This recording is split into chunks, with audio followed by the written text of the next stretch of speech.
What is going on, everybody? YSKels23 here today, and I'm going to do some FUT Draft, FIFA Ultimate Team Draft, and I have not tried this before.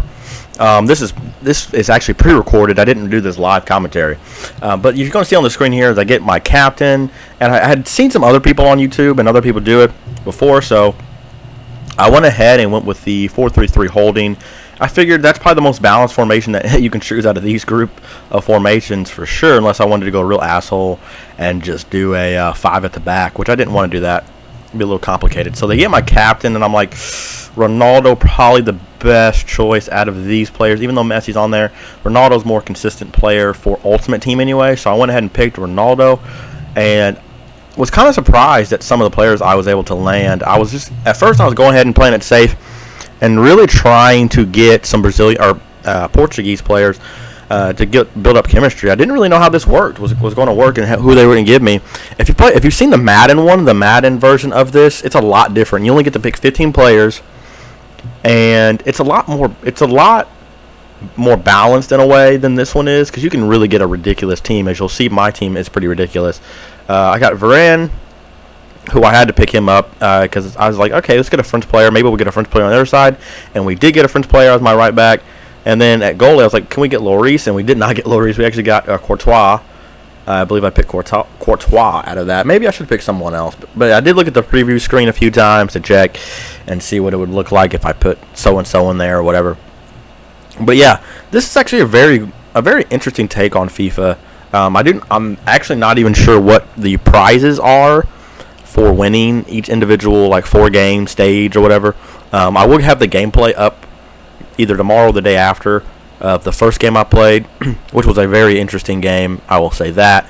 Won't say if I won or lost, but it was very interesting and very, very high scoring game for considering the amount of players, or for the defense that I actually ended up building here.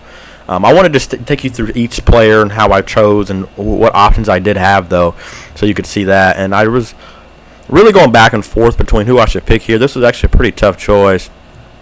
Obviously, you look at it in form, you're like, oh, he's in form. But I was thinking more about it, and I was like, we're going to go with a guy here on the end, Grin.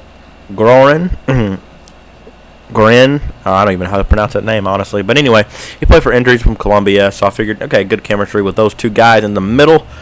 And we still got a lot of players left, and we ended up picking this Spanish guy on the end because he's in the Serie A, and he's also Spanish, so he could probably get me a good link up if I were to get a good striker. That was just what I was thinking, and I was like, screw it, we'll put him in there. Can't get the best players every single time, so we go to striker, and we pull a lot of pacey players here. And I had a lot of options, but I didn't really know where I wanted to go with this, so I went ahead and just went with pace. Of course, I was going back and forth between these two guys, or these two guys on the end here, Main and Diouf. Just going between both of them because I knew that one of them was going to be. They both look pretty overpowered, honestly. You look at their stats and everything, but I went with Main, I think, honestly. This is a very, very tough decision to make. Sometimes you're going back and forth between two players, and you honestly can win or lose a game based off of who you choose and don't choose. So you had to kind of be careful with it. So I started looking at some of my substitutes. And we go on here, and my backup goalie, I was like, can I get Julio Cesar? And I was looking at it. I was like, no, let's go ahead and get a Spanish keeper because he's in Liga BBVA, and that'll do a whole lot better for me. And so I went ahead. I think I picked Moya, which I do believe I did pick him. I was looking at Castilla there. But I think Moya was a little bit better. I like his diving stat there, so I like that a whole lot better because at least he'll go out for the ball instead of letting it go right by him. I think I put Good in there. He is a very good center back. Really, really good holding center back. He has 87 defense. I mean, come on, guys. Incredible stats for him. And we keep getting crazy players as the time goes along here. I don't even know. I think I picked that right back there from Manchester just to have a backup right back just in case. And so, yeah, sometimes it's pretty difficult to choose. But you always want to have, when you're doing these picking process, you want to make sure you have backup at every main position. That way you can kind of cycle through players if you have to, and make sure you get quality players all the way around the board. I ended up picking Jesus Navas on this one just because I wanted a backup right right winger, and I didn't know who I was going to get later on. So you'll see who I get later on for this team. And this is one of those game modes where you can't really get too upset about it because you didn't actually pay for these players or anything.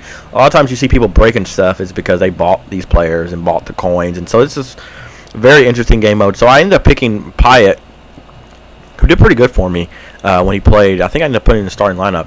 Now I kind of wish I had picked Neymar here and moved Ronaldo to the striker position, but I ended up picking Messi, of course. Just, why not? 94 overall rated, and just an incredible player. So I went ahead and picked up Messi, but they gave me a really hard choice. They really did. I think Sanchez is in that group too, Pedro. So very good group of players. And, again, just unbelievable. So I ended up picking Carlos Vela and moved him to the striker position because I knew he typically is. He used to be a striker on FIFA, so I was like, okay, he should get decent chemistry up there. And who did I pick for this last one? Did I pick Sanchez? I have Sanchez on my team? I forgot about that.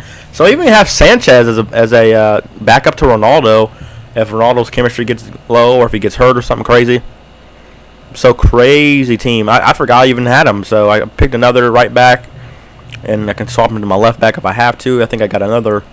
I went ahead and picked up another center defensive mid, Allen, because he's got really good stats, really nice pace, really nice defense. And who else did we get, man? Some of these people I'm forgetting about. Oh, I got this center attacking mid. Yeah, is that who I got? Yep. Great stats on that card. I might actually go pick him up in the actual game of Ultimate Team. And who's this last guy? I don't even remember who I picked up.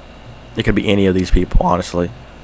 Probably a center. It wouldn't be surprising if it was another right back. So that's the team, guys. Do not forget to leave a like on the video, subscribe for more FIFA content. As you'll see here, I am switching the players around to make my chemistry a little bit better. You'll see I put Messi as the right wing. I think I removed Carlos Vela. That was the first thing I did. Yep, move Carlos Vela up there, put Payet. I didn't give a damn about chemistry too much there because I knew exactly what I could do there. I select my manager. I put a Spanish one in there just for the hell of it.